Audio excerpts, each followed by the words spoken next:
আমার ছেলের জন্য ঝটপট একটু পনিরের একটা রেসিপি করছি। ও খুব বেশি ঝাল মশলা খায় না, একদম সিম্পল ঝাল মশলাতে ও অভ্যস্ত।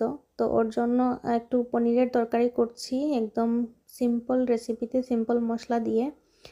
এখানে বাজার থেকে আনা পনিরগুলোকে আমি একটু ভেজে নিয়েছি নুন হলুদ দিয়ে। এবারে এখানে ক্যাপসিকাম নিয়েছি 2-3 ধরনের, সাথে একটুখানি টমেটো কুচিও নিয়েছি, কুচিও না একটু বড় বড় করে কেটেছি। এই সবগুলোর মধ্যে আমি কিছু স্পাইস অ্যাড করব।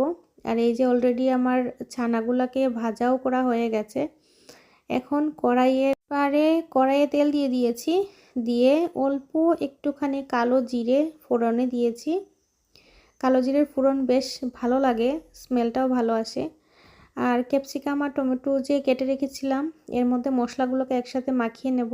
একটুখানি দিয়েছি টক দই, সামান্য একটুখানি দিয়েছি হলুদের গুঁড়া, একটুখানি দিয়েছি পাপরিকা পাউডার, এতে ঝাল হয় না কিন্তু সুন্দর একটা কালার হয়। আর একটুখানি দিয়েছি জিরের গুঁড়ো, সামান্য একটুখানি দিয়েছি গরম মশলার গুঁড়ো।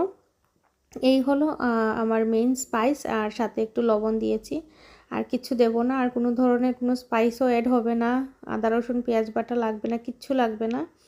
সবগুলোকে একসাথে আমি মাখিয়ে নিয়েছি। মাখিয়ে নিয়ে কড়াইয়ে সেই মিশ্রণটাকে ঢেলে দিয়েছি।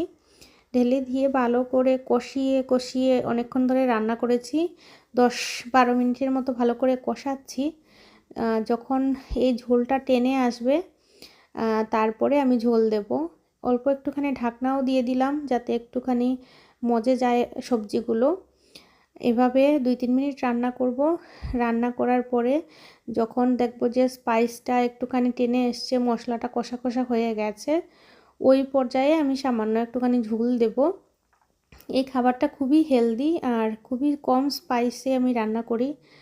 আর ইয়াশ খুব বেশি স্পাইস পছন্দও করে না, এজন্য অল্প স্পাইসে এই ঝোলটা করি। আর সাথে এক একদিন ক্যাপসিকাম দেই, এক একদিন ফুলকপি, এক একদিন বাঁধাকপি, যখন যেটা সবজি অ্যাভেলেবল থাকে তখন ওইটা দিয়ে রান্না করি।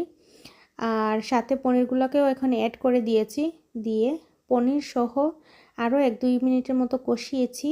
কষিয়ে এখন ফুটন্ত গরম পানি দিচ্ছি।